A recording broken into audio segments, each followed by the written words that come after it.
강의 다시 이어가겠습니다.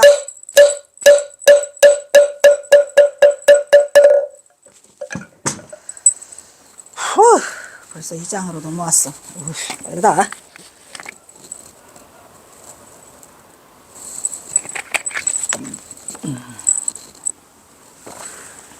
경어의 생애와 행적. 경어 성우는 경어 성우 그는 누구인가?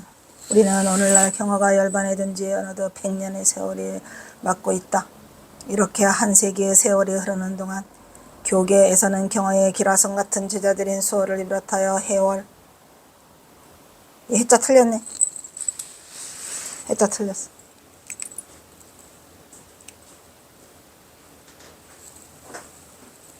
해. 이게 그 해암 스님이 쓴 은혜 해자인데 바꿔야지.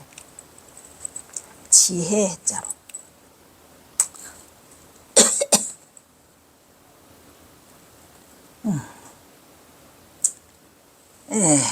여기. 개월 그리고 만국마저도 인멸하여 그 황망함을 더하고. 다 가셨어요. 이제 다 안 계시죠? 그 황망만공은 1946년 해방을 보고 그나마 가셨어요. 세계의 일화라는 글씨를 무궁화 잎으로 꼭 찍어서 쓰셔서 지금도 세계의 일화라고 하는 글씨가 그 수덕사에 가면은 있어요. 마지막으로 하남의 열반도 다 맞았고, 그런 아이들은 모두 경어의 저자들로서 대중들의 추앙을 받으며 그동안 한국 불교의 거목으로서 그 위상을 지키고 우뚝 서 있다고 봅니다. 아직도 탄탄하죠? 탄탄한가? 탄탄한가요? 그러면서도 정작 스승인 경어는 그동안 대선사회의 이상에 비해 그 존재감마저 부각되지 못하고 있었던 점은 후학으로서 부끄럽고 지극히 유감스러운 일이 아닐 수 없다고 할 것이다. 그러나 다행스럽게도 최근에 학계에서는 경어 열반 100주년을 맞아서 많은 관심을 가지고 여러 각도로 그를 평가하고 있다는 것은 매우 다른 수 있고 고무적인 일이 아닐 수가 없다. 그러나 이런 얘기죠. 그러나 이와 같은 현상은 바야흐로 오늘날 한국 불교의 명맥이나 선법이 경어의 출현과 더불어 그의 법화와 행위로부터 새롭게 전개된 것이라고 하는 사실을 세상 깨닫고 그의 업적과 위상을 재발견하려는 바람직한 방향으로 흐르는 긍정적인 움직임이라고 볼 수 있어 이것은 경어 연구에 매우 좋은 징조다 이런 말이죠. 네, 말은 좋게 썼는데 그 다음에 이제 그 학자들이 그 쓴 세미나하고 그럴 때 특히 이제 그 윤창하에 와서 정점을 찍었어요. 그 뒤부터는 이제 또 절대 못하고 있죠. 지금은 없어요. 지금은 없어요. 왜? 내가 계속 사단법인 경어연구소로서 쪼이니까 그냥 섣불리 나서면 안 되지요. 나설 수 없어요. 2012년에 정점을 잃었고 2013년도에 하고 2013년도까지도 경어사에 대해서 나왔죠. 왜냐하면 수월이 뭐 경어선사의 직계 제자가 아니라는 둥 무엇이 어쩐다는 둥 뭘. 예. 그랬는데 이제 지금은 이제 뭐 거의 다 사라졌고 없어요. 지금은 없습니다. 경어의 출생. 사실 오늘날의 경어에 대한 불교계의 현실은 꺼져가는 한국 불교의 불씨를 일으킨 경어에 대해 가장 확실해야 할 출생연도마저도 그 주장이 많았었어요. 말씀드렸죠. 출생연도마저도 그 주장이 구구하기 이를 데 없으며 그에 관한 정확하고 진실한 전기적 자료조차 정리되지 못했어요. 어이가 없더라고요.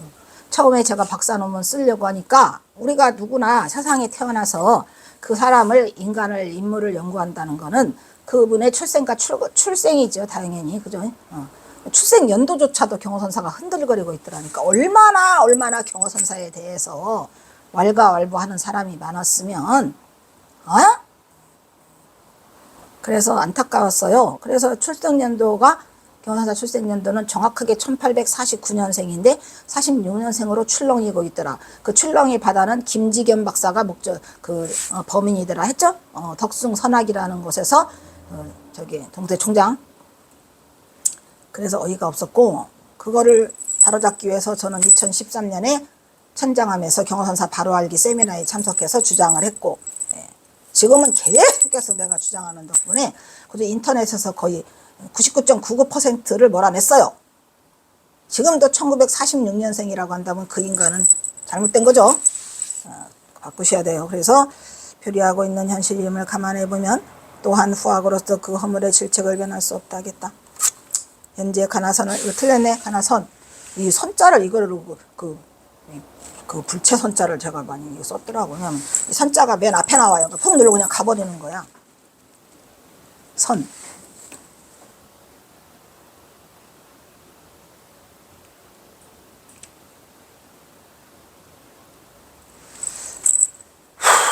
가나선을 총지로 삼고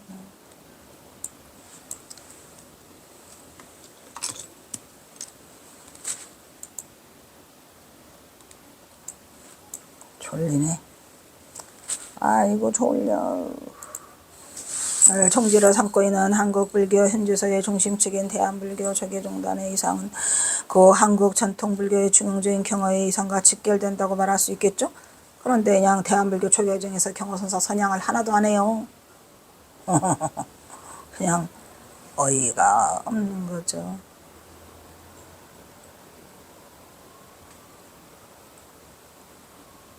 뭐 지금 자승스님이 이제 가셨으니 뭐 될라나는 모르겠지만, 아니 설정스님 때문에 왜 설정스님과 자승 때문에 왜 경어선사 선양이 그 버림을 받아야 되는지.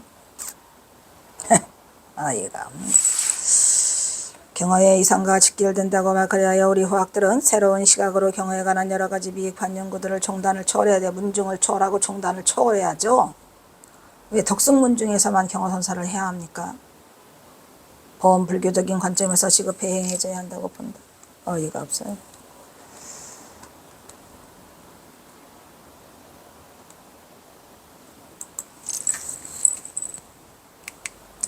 이러한 관점에서 본다면 경어의 생애 중에 가장 기본이 되는 것은 출생에 관한 부분이라고 말할 수 있죠. 출생연도도 몰라. 그런데 경어의 출생지와 출생연도에 관한 출생지도 몰라요. 출생지도. 살다가 경어선사가 얼마나 이 푸대접을 받는지. 푸대접? 경어선사가 법조가리가 없어서 그러죠. 법조가리가 없어서 그래요. 아니 출생지, 출생연도 이게 기본이잖아요. 우리가 인간이라면은 다 출생지와 출생연도가 기본인데 대선지식인 경어가 이것 때문에 흔들거리고 있더라 이런 말이죠. 다시 한번 말씀드리지만 경어선사 고향은 전주 우동리. 자동리가 아니고요. 자동리라고 하는 거는 난공스님이 잘못하신 건지 그 논대를 넘길 때 말했잖아요. 지난번도 말했지만 이 자자가 어조사 우자로 이렇게 바뀌어야 되는데 안 바뀌어가지고 그 모양이 돼서 자동리, 전주 자동리가 아니고 우동리. 출생연도는 1849년생. 네, 46년생은 아니랬죠.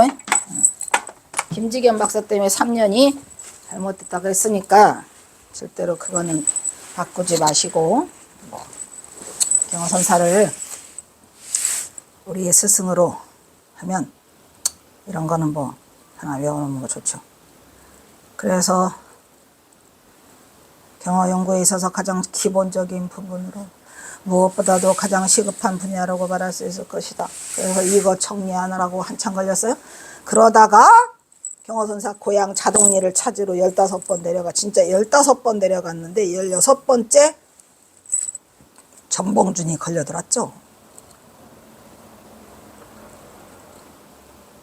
다행한 일이죠. 그래서 그것도 또 잘못 써놔가지고 한 거 다행이지 그것도. 그래서 이 세상에는 다양하지 않은 일이 없더라. 다 전화이복. 인간지사 세옹지마.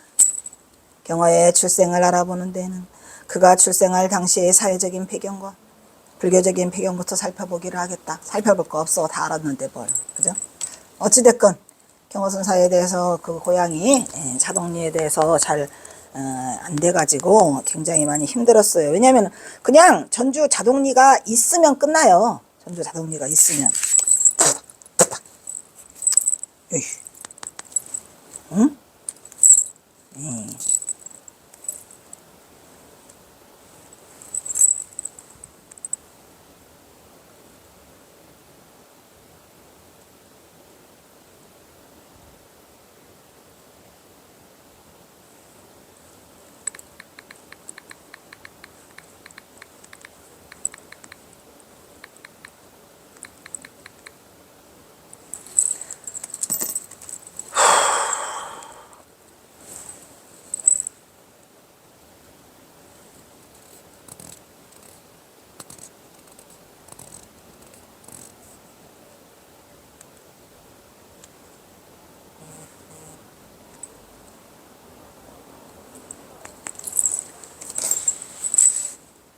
아이고 힘들어.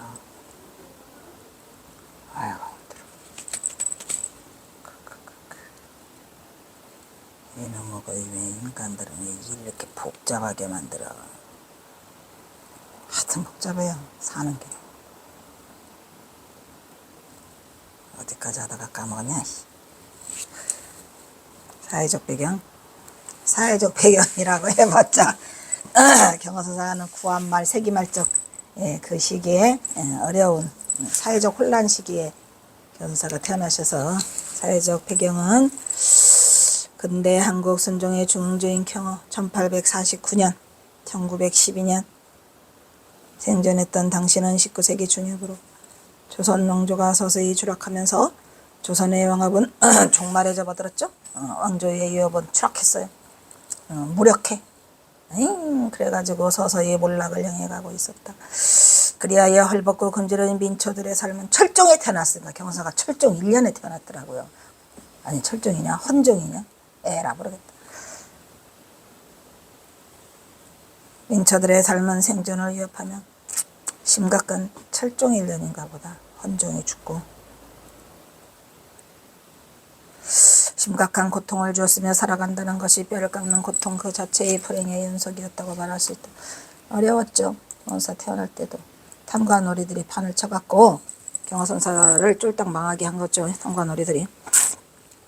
당시 구한말 조선은 종국에는 한일합방이라는 민족의 피해를 맞아야 했고 따라서 극심한 혼란으로 인한 사회적 격동기인 동시에 과도기적인 시대에 봉착하여 불완전한 요소들이 사회 전반에 걸쳐서 전부 다 싹을 트고 있었죠. 그래서 고조되어 있었죠. 그래서 그 최고조에 이른 게 이제 경허선사가 전봉준 장군과 합쳐서 동학농민을 일으킬 때가 이 사회적인 전반이 전부 다 불완전한 요소들에서 최고조에 이르니까 폭발한 것이 동학농민 혁명이죠. 우선 국가 내부의 사회적인 현상으로는 국가 기강이 해이해져서 그래가지고 양반층이 그냥 가렴주구가 넘쳐 가렴주구 때문에 양반이 돈을 주고 사는 현상이 벌어져갖고 크게 달했으며 계층 간에 심했어요. 갈등. 계층 간의 갈등은 이제 하극상이 일어나죠. 사회 전반에 만연한 무질서 등 그 당시에 극심한 사회 현상을 야기시키고 있었으며 그야말로 세기말적 현상으로 병리 현상에 그 요소들이 여기저기서 다 드러나서 계속 밀란이 일어나잖아요. 밀란이 일어나고 한편 국가의 외부적인 상황도 만만치 않았어요. 여러 열강들이 문 열어 하면서 우리나라에 와 조선에 대한 부정적인 관심이 고조되는 가운데 그 중에서도 일본인들의 한국에 대한 간교한 정책, 일본 놈들은 우리나라를 간교하게 먹었죠. 정대들은 백성들은 분열된 양상으로 나타나 계층 간의 불신을 증폭시키고 한층 더 국군을 침몰시키고 있었더라. 일본 놈들이 이간질해서 결정적으로 당시는 조선왕조가 서서히 몰락하여 종국에는 한일합방이라는 민족적 피해를 맞이했던 격동기였어요. 그때 그러니까 경허선사는 이 한일합방을 어디서 맞죠? 강계에서 맞죠. 과도기적 세상을 보이고 있는 가운데 국가 안팎으로는 불안전한 요소가 사회 전반에 고조되어 있었다고 볼 수 있다. 이러한 한반도의 위기의식은 국제적으로는 한반도에서 일본, 중국, 러시아 삼국전쟁이 일어나죠. 한중러 아니 일본 중국러 선진 열강들의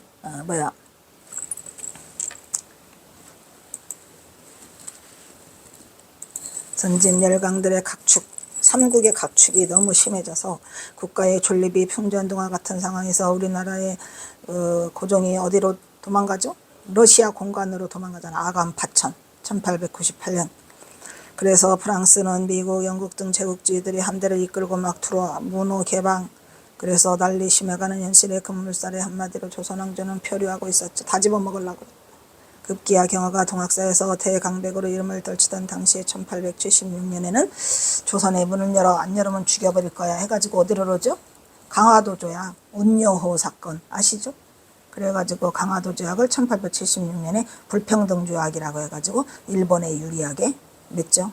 그래서 병자 수호 조약이라죠. 그거 보고 체결되었고 경화가 영원함을 넘나들고 할 때는 경화등가 영호당을 넘나들 때 할 때도 굉장히 많이 힘들었죠. 180여 개의 선언을 개설하는 동안에 1905년에는 이때는 1905년에도 이미 경선사가 떠나가지고 1905년마저도 을사보호조약을 어디에서 맞아요? 경선사가 장뚜루벌에서 맞죠. 강계.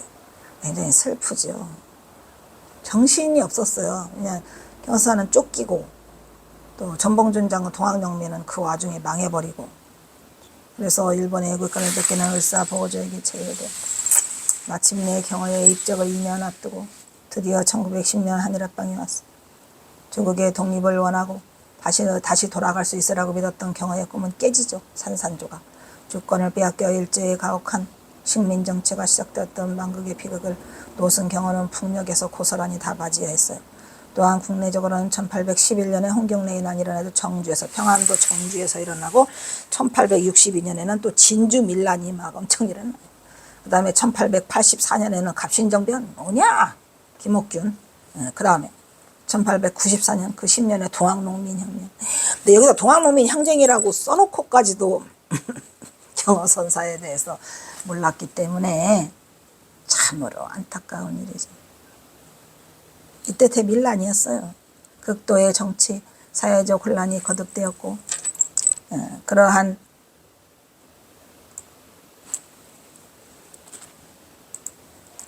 혼란기에 나라의 탐관오리들은 오히려 폭정과 수탈을 일삼았어요. 아주 그냥 그 기회는 찬스다라고 해가지고 그냥 탐관오리들은 그 기회에 이것저것 누구를 수탈해 갔죠? 민초들에게 다 막 그냥 이 혼란기를 틈타가지고 있는 대로 가렴주고를 끌어 먹어서 뭐 백골징포 그죠? 죽은 사람한테도 막 포를 내리고 황구천정 그 어린애기 5살짜리 또 안 된 애기한테도 막 그냥 그 조세를 물리고 하는 이러한 아주 거지 같은 일들이 우리나라에서 벌어졌죠. 그래서 그 삼정의 문란이 대단했죠. 삼정이 뭐죠? 전정, 군정, 환곡 그랬죠. 문란으로 소용돌이 속에서 민초들에게 주는 참담한 생활은 이루다 표현할 수가 없고 거지 상가라시 그냥 이 나라가 진짜로 이 망해서 경선사가 그 북한의 시가 있잖아요. 황린리 가는 길에 열의 9은 집이 비어있고 맨발로 민초들이 일을 하고 여물통은 뒹굴어지고 그러한 그 진짜 폭정이죠. 이러한 정치적 사회적 대혼란 속에서 삼각자 경화는 스스로 비극적인 불교의 운명을 감당하고 혼회하면서 20년간 호소를 지켰죠. 그러다가 5년간의 영원함을 무대로 삼국선불교의 불씨를 일으키는 역할을 하기도 했죠. 그런데 어쩔 수 없는 상황, 더 극한 상황 때문에 경선사는 떠나야 했어요. 삼수갑선으로 떠나게 된 결정적 사건, 영주 3.2 살인사건. 근데 거기에 전봉준 장군 딸이 혼인을 하는 바람에 홀가분한 마음으로 그게 계기가 돼서 박차를 가하게 되죠. 결심을 하게 되고. 왜냐면은 전봉준 장군 둘째 아들도 혼인시켰지, 전봉준 장군 둘째 딸도 혼인시켰지, 일단은 책임은 면한 것 같으니까. 이처럼 경화가 생존했던 당시의 조선시대는 18세기를 통해 일어난 일련의 정치적 경제적 변화의 위험을 보수 집권 세력이 천주교의 금압을 내세워서 그죠? 금압. 천주교를 압박했죠. 그래가지고 실학자들을 뭐랬어요? 실학자들을 전부 다 숙청했어요. 전부 다. 실학자들을 숙청하고 반동적이고 세국주의적인 세도 정치로 가게 됐죠. 누가? 대원군, 천주교 압박, 실학자들 숙청, 민중에 대한 탄압, 수탈, 극에 달해서 삼정의 분란은 절정에 달해가지고 더 이상 극심한 혼란을 더욱더 가중시키게 돼서 절정이 돼서 우리가 일으킨 게 뭐예요? 동학농민혁명이죠. 삼정의 분란이 극에 달해가지고 일어난 게 결국은 농민들이 삽들고 쟁기들고 일어난 그게 동학농민혁명. 여기 다 써있구만. 따라서 거기에 반대하는 농민운동인 홍경래날 비롯한 밀란들이 전국적으로 끊임없이 일어나서 결국 대원군은 안동 김씨의 태도정권을 몰락시켰어요. 그리고 이하흥의 대원군 이하흥의 시대가 돼가지고 고종황제를 왕으로 옹립하죠. 이때 대원군 정권은 밖으로 세국정제를 강요하고 안으로는 서원을 철폐했어요. 그리고 호포제를 실시했어. 그래서 관료사회가 기강의 확립을 통해서 민중들과 타협하면서 그들의 권력을 굳혀가기 시작했죠. 그래가지고 경복궁을 중건한다 해가지고 원납전을 내려가지고 결국은 경화선사 아버지가 우라병이 들어서 죽게 되는 이러한 그 결과도 결국은 대원군 때문이야. 대원군 때문은 아니겠지만 어쨌든 탐관오리들 때문이죠. 이처럼 당시의 상황이 매우 어려운 시기였던 것을 감안해 볼 때 그럼에도 불구하고 경화의 선풍 진작을 위한 노력은 그냥 어떻게 해서 해보려고 경화선사가 노력으로 한국 선불교의 기틀을 다시 마련하였다고 볼 수 있다. 이 경화선사가 그 사이를 삐짓고 들어가가지고 그냥 어떻게 살아도 이 선불교를 살려보려고 노력을 해가지고 그나마 한국 선불교는 살아나게 됐죠. 5년간의 반짝 기간을 통해서.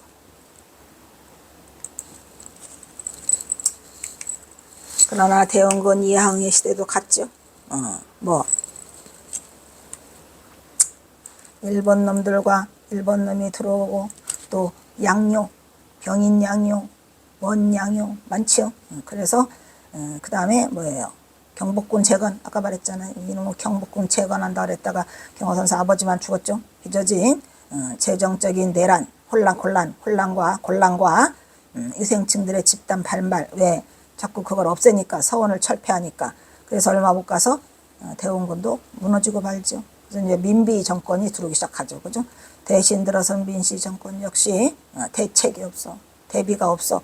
그래서 성급한 문호 개방을 함으로써 문호 개방을 막 열어 하니까 왜 대원군이 세국 정책이었으니까 반대로 빨리빨리 문호 개방해야죠. 그래서 식민지 누가 일본 놈들이 들어오게 되니까 식민지와의 길을 앞당기고 망국의 길을 자초하며 열어놓았다고 말할 수 있을 것이다. 이처럼 조선왕조는 서서히 그 세기말의 시대와 종말을 고하면서 무너지기 시작하고 있었는데 당시 식자층들은 자자가 식자층, 이 자자를 쓰면 안 되지. 농자자 써야죠. 식자층은 유생과 할 수 있어? 힘드는데 중요한 것도 아닌데 자자 놈자자를 써야 되는데 이게 나중에 이거 PPT를 보니까 다 보이는구나. 안 눈에 좋네. 거기 있을 때는 안 보여. 바빠 죽겠어. 거기일 때는 안 보여. 그냥 조그마한 A4 용지에 들어와 있으니까. 여기는 지금은 다 보이네. 좋구만. 식자층과 불승뿐이야. 여기서 불승은 뭐예요? 승려들이 유식자였어? 승려가 유식자에 속한다니까요.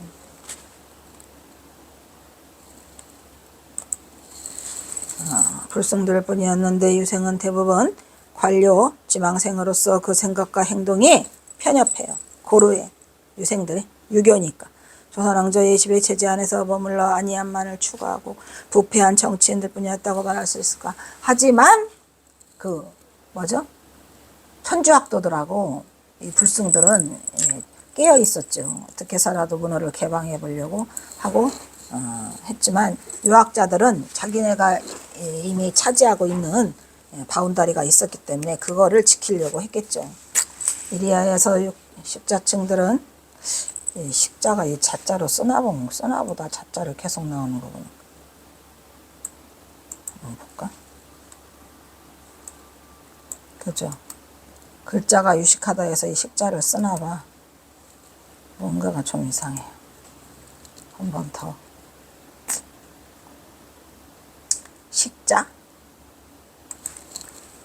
두 번 나오는 거 보니까 조금 이상해. 내가 아무리 무식해도.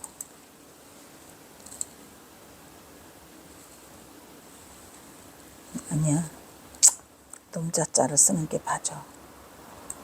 놈자자가 맞아요. 식자층들의 부동은 결국 열강들의 이권 다툼의 희생양으로 조선 왕조를 서서히 파국으로 몰아가는 장본인 역할을 하였다고 할 수 있단 말이에요. 그죠?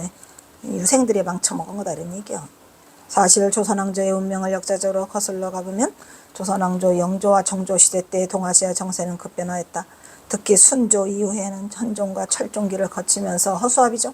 지난 수백 년 동안 동아시아의 맹주를 차렸던 중국이 아편 전쟁에서 영국에 패하면서 난징 조약과 난징 조약을 체결하자 동아시아 정세와 경제는 변화의 속도를 더해갔다고 볼 수 있을 것이다.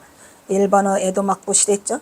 그때도 미국의 페리 함대에 무릎을 꿇고 문호를 개방을 당하였더라 이런 얘기요. 이제 순환이죠. 순환 이쪽이 그 뭐시죠? 동양이 서양에게.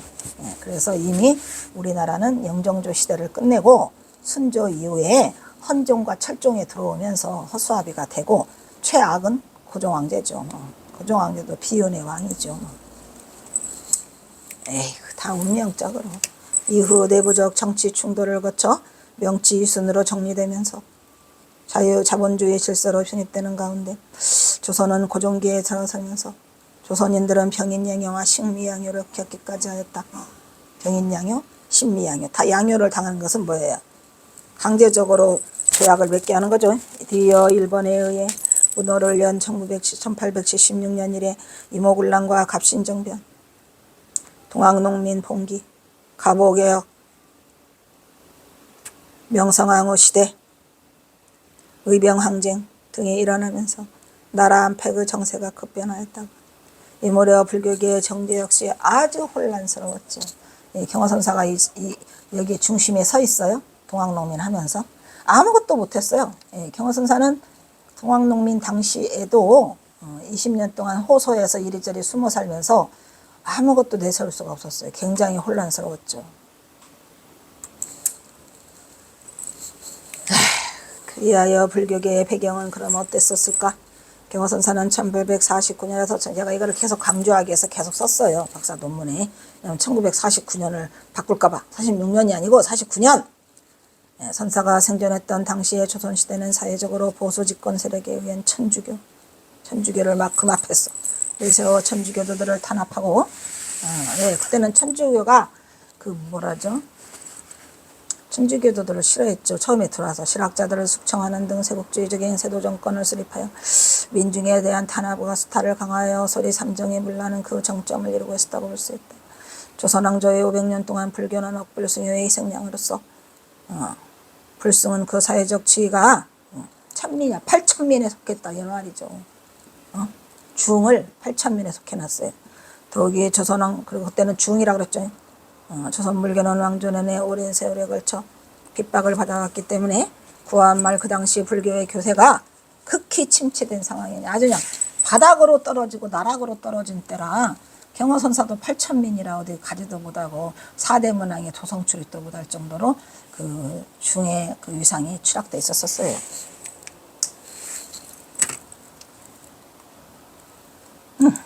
거기 불교 교단은 그럼 어땠냐? 불교 교단이 어딨어? 조선왕조의 계속적인 억불승의 정책으로 불교 교단은 깊은 산중으로 들어가서 위축된 상태에서 겨우 명명만을 유지해 산문 수업이랬죠. 선과 교와 연불. 저를 수호하고 보존하는 데만 급급한 것이 연불이죠. 이때 불교계는 본래의 사명인 교화나 사회활동과 같은 그런 중생구제에는 아예 손길도 돌릴 겨를을 갖지 못해 아무도 중생구제하지 않아요. 사회활동하지 않아요. 한편으로는 수도장으로서의 개설도 수도장을 어떻게 개설하나 선빵 참되게 수행하는 선불교의 모습은 전무지요. 전무. 선빵이 어디 있어요? 경허선사가 제일 먼저 개설한 게 그 범어사 1898년 언제 동안가부터. 불교의 형태는 선수행을 풍조는 찾아볼 수가 없어. 눈 씻고 찾아보려고. 단시 의례적인 예식이나 연불 등 외형적인 기복에만 의존한 형식적 불교에 추정되어 있었던 것이다. 이런 얘기요. 아주 심각했죠. 경허선사 당시. 그런 와중에 삐짓고 경허선사가 대도를 성취해서 그러니까 선을 다시 일으킬 수 있었던 것은 무엇보다도 경허선사 자신이 대도를 성취했기 때문에 그 목소리로서 가능했을 것 같아요. 만약에 아무도 경허선사 같은 인물이 없으면 아무도 선을 일으킬 수도 없고 또 깨달은 자가 아니면 어떻게 이걸 하겠습니까? 거참 여삼이고 마사도래. 이러한 당시의 심각한 불교적 상황을 생각해 볼 때 경허의 출생은 큰 의미를 안겨주었다고 합니다. 엄청난 큰 의미죠.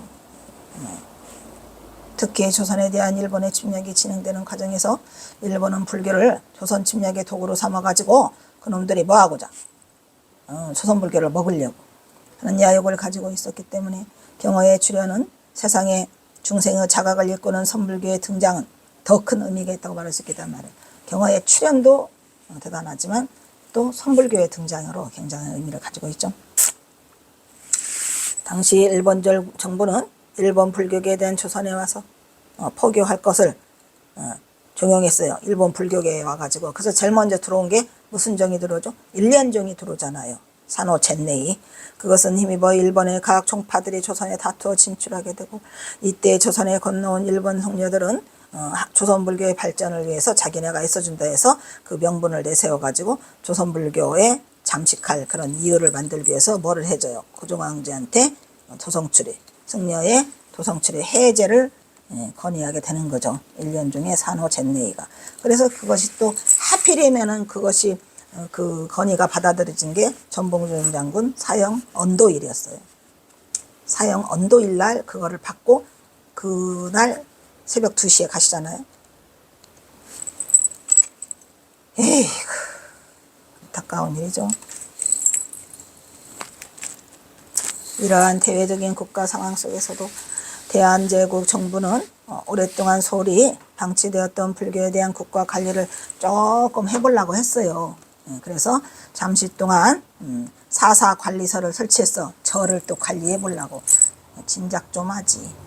1902년 경허사 떠나기 전이죠. 그래서 승도와 사찰의 관리를 도모했으나 이 기관은 설치한 지 2년 만에 폐지됐어요. 경허사 떠나게 돼. 이때부터 오히려 일본 쪽 조선불교에 대한 영향력이 더욱 커져만 갔다고 말할 수 있을 것 같아요. 이미 일본 놈들이 우리나라 불교를 잠식했기 때문에. 이러한 당시의 심각한 불교적 상황을 고려해 볼 때 경허의 출현은 침체된 조선불교계에 큰 활력소를 불어넣어주었고 뿐만 아니라 서간 사라져갔던 선생과 수도의 눈을 뜨게 하여 선을 공부하는 풍토를 조성케 함으로써 불교계의 생명력을 되찾게 하는 등 그리고 나아가서는 많은 선성들을 배출하였던 것이다. 훌륭한 스승 밑에 훌륭한 제자가 있듯이 선지식 경허 성화가 있었기에 대해 후일 일본 불교의 진일화 핵책에 맞서 조선 불교의 전통을 분명히 하고 정체성을 회복하는 움직임이 있었죠. 만공 하나둘 응집해서 경허를 중심으로 하는 많은 선사들이 있어 우리 선불교의 전통을 지켜올 수 있었던 것이다. 1876년 조선은 일제의 강압적인 강화도 조약의 체결로 인하여 부산, 원산, 인천을 먼저 개항하였죠. 문 열어! 그래서 부산, 인천, 원산을 개항했죠. 이 개항을 통하여 한반도에는 여사 이래로가 아니고 역사 이래로 서양의 산업물이 밀밀듯이 들어갔고 이 무렵 불교계는 조선왕조의 역불순요 정책으로 수백 년 동안 산속 깊숙이 밀려나 있었고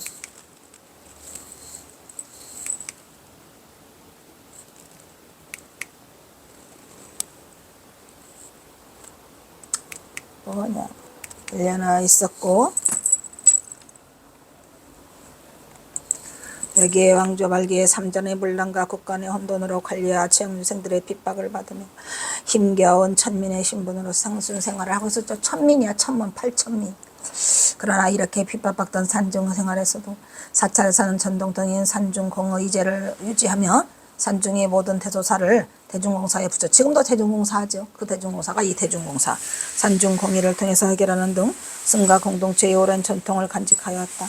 그 당시 한국 불교계는 젊은 피의 수혈로 한국 불교계에 유대치, 그죠? 오경석 이런 거사가 있었어요. 유대치 유명하죠. 우경석도 유명하고.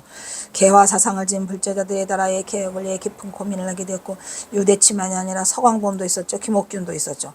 김옥균, 박영효, 석양범, 서재필 등의 청년 선비들을 지도하여 이들을 개화 사상과 불교 사상으로 이끌어 나갔더라.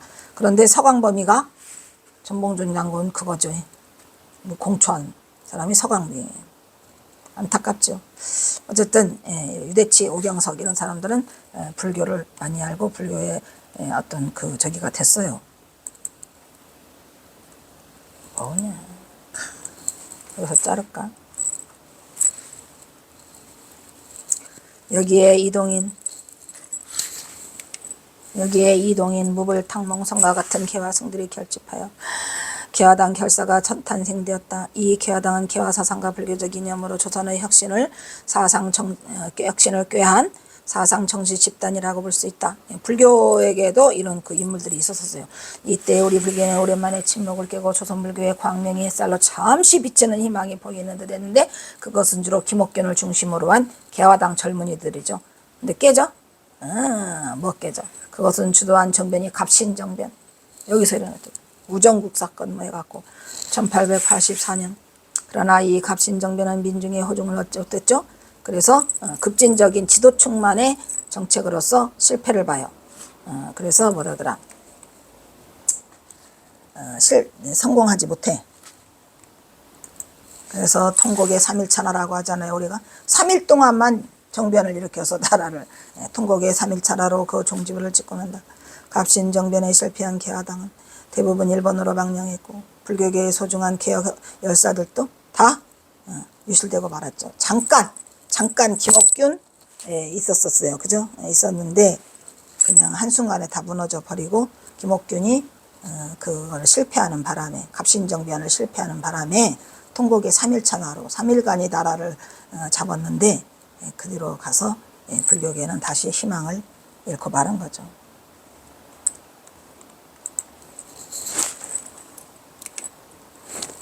여기서 끊도록 하겠습니다.